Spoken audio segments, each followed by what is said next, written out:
finger down if you've cringed so hard at a random memory of your past self that you literally wanted to end it. Put a finger down if you've also celebrated when plans got cancelled because you didn't actually want to go out. Yeah, me too.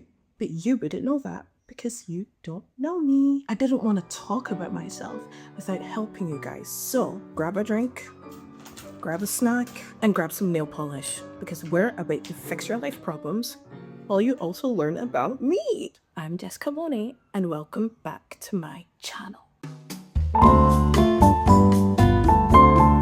I actually need you guys to help me. I don't know which color to paint my nails. They were this hot pink, but I'm thinking maybe this again or this raspberry color.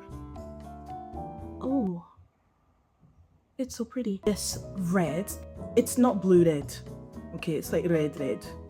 This red or champagne color. Which one? I'm giving you 5 seconds to choose.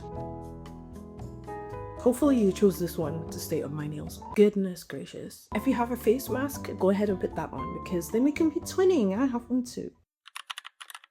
The first question, what is my most unhinged feminine urge? Honestly, I feel like I have a lot of those. I'm just a very whimsical person, do you know what I mean? One thing that I feel like a lot of you guys will also be able to relate to is that I always have the urge, like every 3 to 5, not even 3, every 2 to 5 months, I have the unbearable urge to reinvent myself. Because I have so many aesthetics, I like so many things, I need all of them to have a chance to shine. I always rotate my aesthetic, the way that I choose to present myself to the world because I have free will.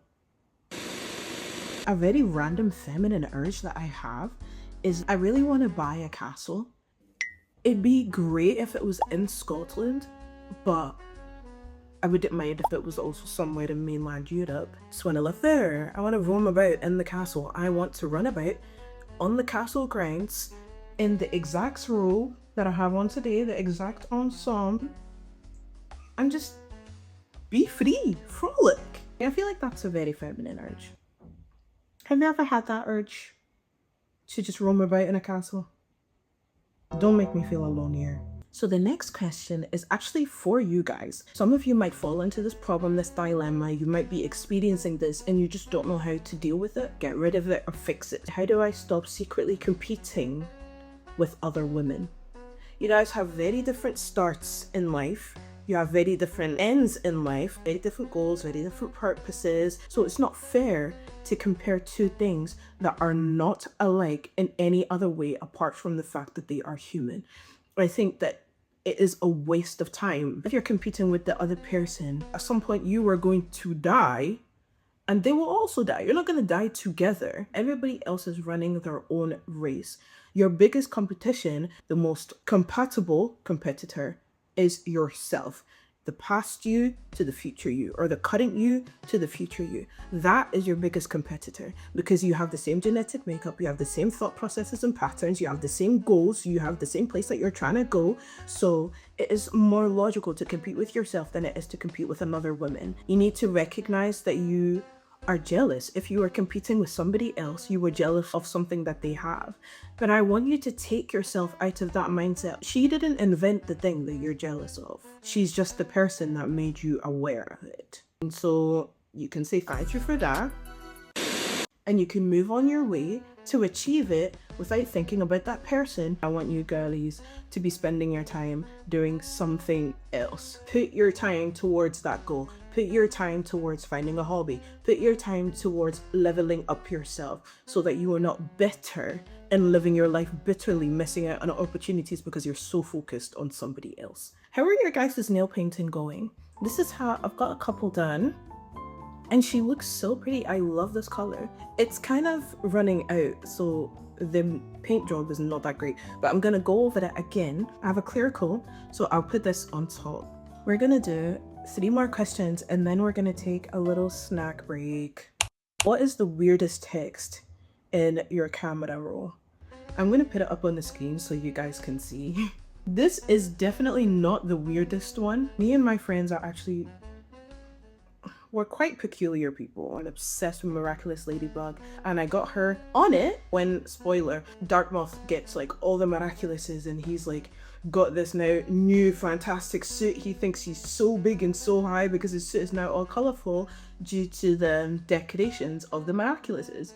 But he looks absolutely dreadful. I don't know who asked him to go out like that, but he did, unfortunately. And so she saw his outfit and was like, his outfit stinks. I'm gonna believe, for my sanity and for my happiness, that you also have a face mask on. Because we're twins, duh. I didn't remove the old nail polish. I'm just painting over it. Hopefully that should be okay. What's a toxic trait that I refuse to fix? I wouldn't say this is like toxic. It's just more like, oh, you know, I like making boys a little bit nervous. Say I notice somebody is attracted to me and I also find them attractive, but I can tell that they're into me, for lack of better words. I like to crank up the flirty banter by like 100. It's kind of like a 180 head spin for that person because it's fun. I don't think that's a toxic trait because it's flirting. And it's usually like the shyer guys or the nerdier guys, you know. Those are my type anyway. How do I deal with secondhand embarrassment for my past self? Leave me alone!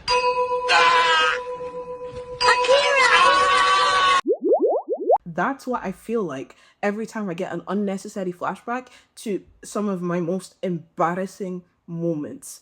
I hate it. I wish it never happened. However, my answer to that question is that you need to show yourself some grace. Why do you need to show yourself some grace? Because you are still that person. Now, like, you have developed, you have evolved, you have flourished, but that person was a necessary part and a necessary feature of what you needed to become the person that you are today and to become the person that you will become tomorrow.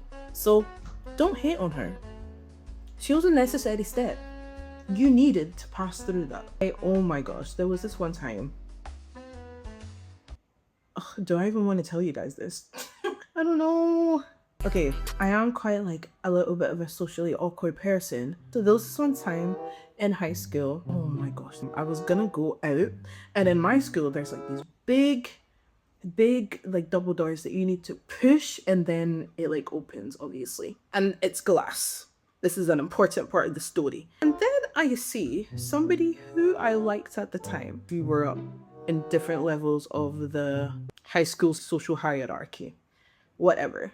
He was one of the popular people and I was not. He was there with all of his friends. Now bear in mind, they scare me because his friends, like popular high school boys, were very scary people. It was locked on the outside. And I was like, oh my gosh, oh my gosh, oh my gosh, oh my gosh. I freeze because that's my bloody response. You know how fight, flight, freeze? I freeze. Oh, for goodness sake. But anyway, he was coming up. I was gonna go out. I look up. I see him there. He's standing in front of the door on the other side. I have to let him in. I see all of his friends are staring at me. I don't know what to do. I short circuit. Please guess what I did next. I promise you won't be able to. I ran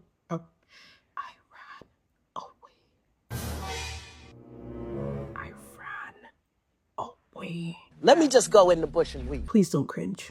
I'm cringing for myself.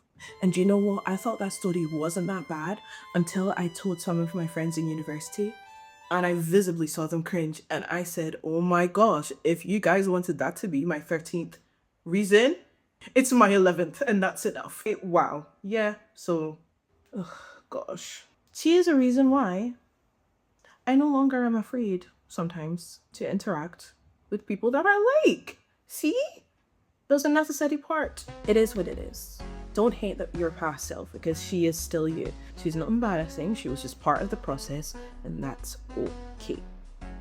Why did I start my middle finger? Snack time. Snack break, snack break. For a snack, I got a gourmet bottle of water straight from the springs of Scotland. Yes, yes, yes, yes. Some of you guys may have your Voss straight from the springs of Switzerland, but I say that mine is arguably better. My gourmet 4 triple Belgian chocolate shortbreads. Look at what we're working with. Ugh. Gloria.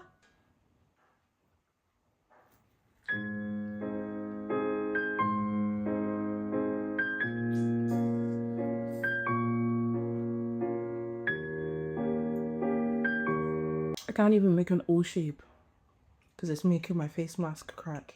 Oh my gosh, I had my book propping up my nail polishes and it was the Karamazov Brothers. I'm only on chapter 2. Remember guys, when I did my ultimate guide to romanticizing autumn video, I told you guys that I was reading Crime and Punishment. I DNF'd that. I'm so sorry. Dostoevsky.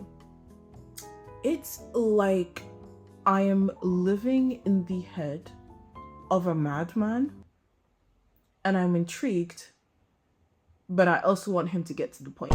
Internal dialogue, but like the internal dialogue is literally like a very long dramatic soliloquy.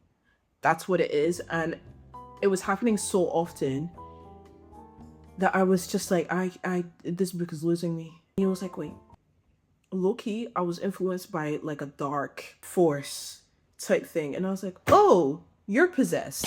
Okay. Then he decided to go back to the place where he committed the murder.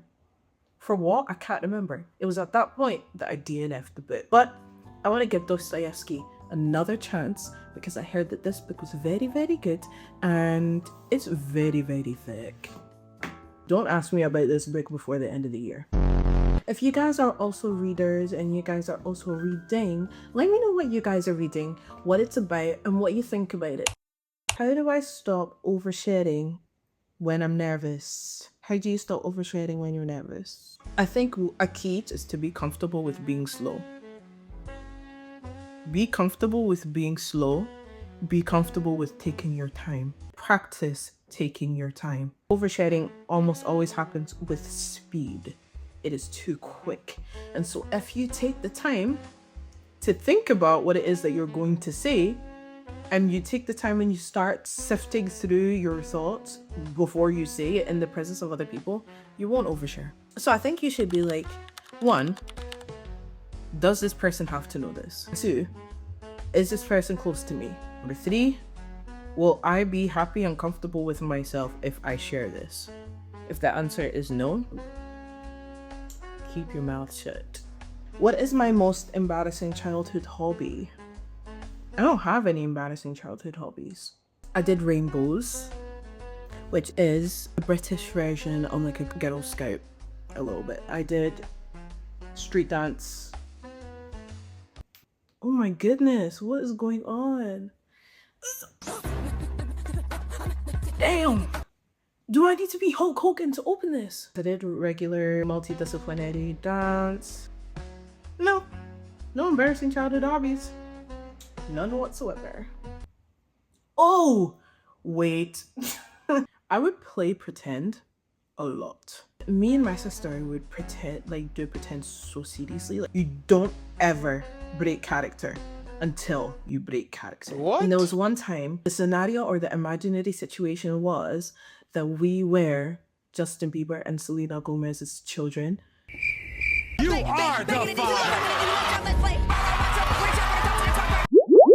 And so the scenario was that these people, our actual parents, were like taking care of us because our parents were like at an awards night. Like Justin Bieber and Selena, our mom and dad, were at an awards night. And so we were like these little rich kids. I remember our brother was really young at the time and we were like, we're not your siblings. Our parents are Justin Bieber and Selena Gomez. He didn't get that we were playing it. Like I told you, you don't break character until you break character. It's not clocking to you. It's not clocking to you that I'm standing on business, is it? He genuinely believed that we were in his family, that my mom and my dad were not his parents. And he cried very loudly. My mom came to like comfort him and stuff, and he wouldn't let her touch him. because he thought that that was not his mother. And he was like, no, I want to go back to my real parents.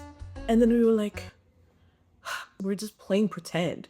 But yes, that was an interesting hobby that I had as a kid. How do I stop feeling like a fraud in nice places? This is something that I personally dealt with as well, but I had like a reality check. You need to go there enough so that that becomes your norm and so that you don't feel like a fraud. If you're not already somebody who usually goes to these kind of places and you're trying to make that your new norm, you just need to have enough times that you have been in these places. Does that make sense? Like, you need to build up a record of going to these kind of places more than you do fast food, lower level establishments. You need to remember, they don't know who you are. They don't know, only you know. That's why you feel the way that you do. But at the end of the day, they see you as a customer. They want your money. If you were dressed appropriately, these people do not care. Please learn etiquette if it's not something that was taught to you. So like your forks, your knives, napkin placements, all of that kind of stuff. Learn all of that so that you are comfortable with the language, comfortable with the actions that are expected of you, if that is something that you want to be your norm. The more you keep going, the more that you have those places be your main place that you frequent, that will be your norm and you will no longer feel like fraud. What is a skill you wish you had but you were too lazy to learn? If you know me, if you've been on this channel for a while, you know that this question is a trick question. If we have a skill that we want to learn and it's going to make us become a better version of ourselves, what do? We do it. And so one thing that I was too lazy to learn was French. Guys, I'm Congolese. So if you are familiar with the Democratic Republic of Congo, you would know that the main language in the city is Lingala. We were colonized by Belgium, so in especially the main cities also speaks French. My parents taught me Lingala instead of French. They can speak French, but they just never taught us it. I wanted to learn it, but because I heard it so often, I didn't really care for it. Like, I was like, I understand it a little bit here and there, and I wish I could speak it because it sounds so pretty and blah, blah, blah. You guys have 20,000,111 tenses, and I genuinely see the A. But I'm learning French, guys. I started French classes. I have French lessons. I have a French teacher. When I see my dream version, the dream version of me, she speaks multiple languages. Currently, I can speak English, Lingala. I'm going to be able to be fluent in French, and I can conversationally speak Chinese and Korean. That's great. I love that for me. It's achievable. You just need to start and do. If you have a skill you want to learn, if you have a thing you want to do, you do it. Because that's the only way you're going to grow. That's the only way you're going to become a better version of yourself. But that's it for the video. Oh my goodness, guys. Did I answer your questions? Did I help your dilemmas? Did I fix your problems? Even a little bit. I hope I did, because I didn't want this to just be a video where I'm just talking about myself without helping you guys. You can take off your face mask now. I'm gonna do it as soon as I end this video. Let's show our nails. How are they looking? This one is so, like, she looks so rough. She looks so rough. But this one, she looks okay. I feel like it complements my skin tone very well. Are they looking good? I hope they're looking good. I hope you guys enjoy. Have a wonderful, wonderful day, and I will see you guys next time. Bye.